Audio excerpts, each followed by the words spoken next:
Hello বন্ধুরা, welcome to Sharmi's kitchen. আজকে আমি আপনাদের জন্য একটি মুখরোচক ও লোভনীয় রেসিপি নিয়ে চলে এসেছি। নিজে দেখতে পাচ্ছেন শোল মাছের একটি ফেমাস রেসিপি নিয়ে চলে এসেছি। যেহেতু গরম, তো গরমকালে এখন আমেরও সিজন, তো কাঁচা আম দিয়ে আমশোলের রেসিপি নিয়ে চলে এসেছি। এত বড় একটা শোল মাছ কেটে ধুয়ে ভালো করে আপনাদেরকে রান্না করে দেখাবো কিভাবে তৈরি করছি আমি আমশোল।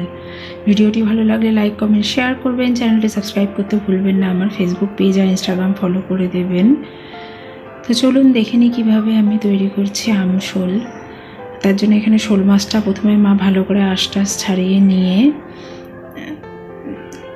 কেটে নিচ্ছে ভালোভাবে, তারপরে এটা ভালোভাবে ধুয়ে নেওয়া হবে।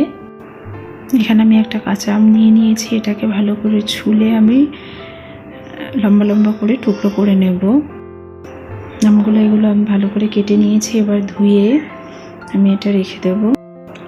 এখানে শোল মাছগুলো ভালো করে ধোয়া হয়ে গেছে, আমি লবণ হলুদ মাখিয়ে রেখে দিচ্ছি কিছুক্ষণ। আমি এখানে কড়াইতে সর্ষের তেল দিয়ে দিয়েছি, তেলটা গরম হয়ে গেছে ভালো করে। এবার আমি মাছগুলো একটু লাল লাল করে ভেজে নেব।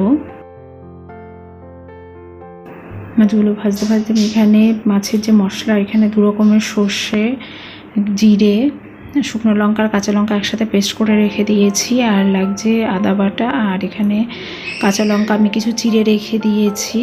এই যে আমার মাছগুলো লাল লাল করে ভাজা হয়ে গেছে, একইভাবে আমি বাদবাকি মাছগুলো ভেজে নেব।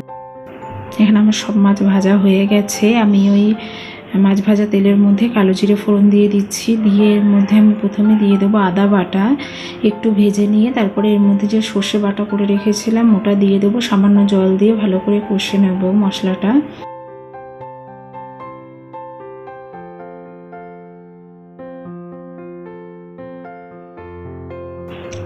মশলাটা প্রায় আমার 1-2 মিনিট মতো কষানো হয়ে গেছে। এবার আমি এর মধ্যে হাফ চামচ হলুদ গুঁড়ো আর 1 চামচ লবণ দিয়ে দিচ্ছি, দিয়ে ভালো করে মিশিয়ে নিয়ে তেল ছেড়ে আসা পর্যন্ত ভালো করে কষে নেব মশলাটা ভালো করে কষানো হয়ে গেছে। এবার আমি কেটে রাখা আমগুলো দিয়ে দিচ্ছি, দিয়ে ভালো করে একটু কষে নেব।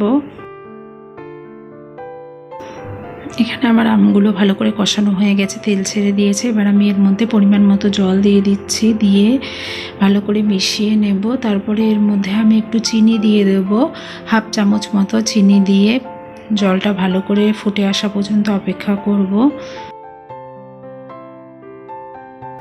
এখানে ঝোলটা আমার ভালো করে ফুটে গেছে। এবার আমি এর মধ্যে ভেজে রাখা মাছগুলো দিয়ে ভালো করে মিশিয়ে নিয়ে আরও ভালো করে ঝোলটা ফুটে আসা পর্যন্ত অপেক্ষা করব। আমি ওপর থেকে কাঁচা লঙ্কা চিড়ে রেখেছিলাম, সেটা দিয়ে দিয়েছি। এখানে ঝোলটা ভালো করে ফুটে গেছে। আমি সামান্য সর্ষের তেল দিয়ে দিচ্ছি, লবণ মিষ্টি সব কিছু টেস্ট করে দেখি সব কিছু পারফেক্ট আছে। আমি ঝোলটা দিয়ে 1 মিনিট মতো ফুটিয়ে নিয়ে আমি এটা নামিয়ে নেব। আমার রেডি হয়ে গেছে আমশোল। এই গরমে গরম গরম ভাতের সাথে এরকম আমশোলের রেসিপি থাকলে আর কিছুই কিন্তু চায় না ভাতের পাতে। ভিডিওটি ভালো লাগলে লাইক কমেন্ট শেয়ার করবেন, চ্যানেলটি সাবস্ক্রাইব করতে ভুলবেন না। আবার অন্য কোনো দিন অন্য কোনো ভিডিও নিয়ে চলে আসবো। ধন্যবাদ।